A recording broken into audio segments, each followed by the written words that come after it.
After 3 months, simula na manganak ako, ito nga at naglaba na ako dahil tambak na nga din ang mga labahin namin. Tambak na talaga ang mga labahin namin kaya naisipan ko na nga maglaba dahil hindi na nga ako maipaglalaban ng kapatid ko. At kapag hindi pa nga ako naglaban, ako mag-aamoy tubal talaga kami dito at wala na nga kaming maisusuot. At dahil medyo madami nga kaming tubal ay hindi ko nga yung tatapusin lahat at uutay-utayin ko nga lang muna. Magkakape nga muna kami ng asawa ko at habang nagpapainit nga ako ng tubig, naglinis nga muna ako dito sa may garahe. Ganito na talaga ang routine ko tuwing umaga, yung magwawalis dito sa may garahe dahil tuwing umaga talaga yung kalat-kalat dito. At ang sarap nga din kumilos kapag malinis ang paligid mo. Pasensya na talaga kayo sa asawa ko dahil kapag nandito lang yan sa bahay, hindi talaga yung nagsusuot ng damit. Habang nagwawalis nga ako dito ay nasa crib ang batang maliit at nung tapos na nga ako magwalis ay inalis na nga ng asawa ko sa crib ang bata at inilagay na nga ulit dito sa lapag. At pagkatapos ko naman magwalis sa may garahe ay dito naman ako sa may harapan namin nagwalis at nilinis ko lang yung mga kalat na galing pa nga sa itaas. Mukha lang dugyutin tong bahay dahil nabura na nga mga pintura pero palagi nga ako naglilinis dyan. Hayaan nyo at kapag nakaluwag-luwag ay papipinturahan ko na nga yan sa asawa ko.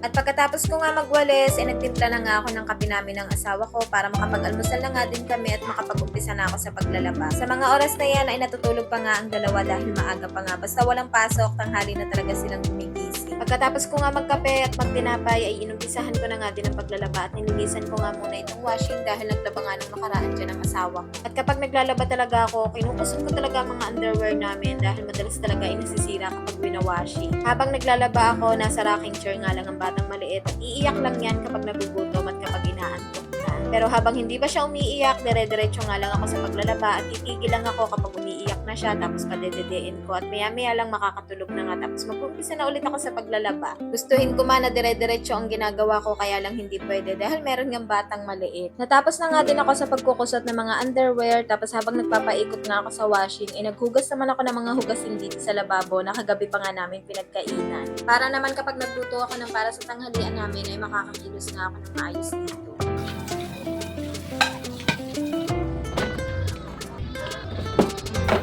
Umiiyak na nga ang batang maliit pero hindi pa naman ganun kalakas ang iyak niya at parang gusto nga lang magpakarga. Kaya tinapos ko nga muna ang paglilinis dito sa lababo bago ko nga siya kargahin at patahanan. At nang tumahan na nga siya ay ibinalik ko na nga ulit siya sa rocking chair niya tapos dito ko nga lang siya inilagay sa labas para nga nakikita niya ako habang naglalaba. In love nga sa akin itong batang maliit dahil gusto niya palaging nakikita ako.